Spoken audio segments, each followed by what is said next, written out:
ក្នុងស្មារតីនេះដែរទាហានយើងនឹង18នាក់នឹងត្រូវបានដោះលែងមកវិញបន្ទាប់ពីបាត់ឈប់បាញ់ចូលជាធរមាន72ម៉ោង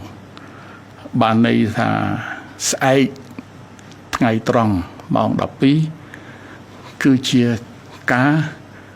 ផុតនៅកំណត់72ម៉ោងនេះ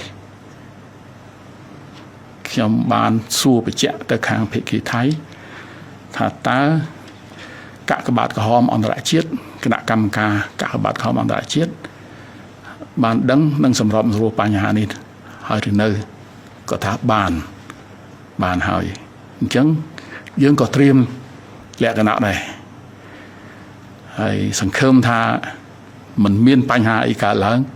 ពីនេះទៅដល់ម៉ោង12ថ្ងៃត្រង់ថ្ងៃស្អែកទេហើយនឹងបានទទួលស្វាគមន៍ទាហានយើងទាំង18នាក់ដើម្បីគាត់បានវិលត្រឡប់មកផ្ទះសម្បែងជួបជុំគ្រួសារប្រពន្ធកូនឪពុកម្ដាយរបស់គាត់វិញដោយសុវត្ថិភាព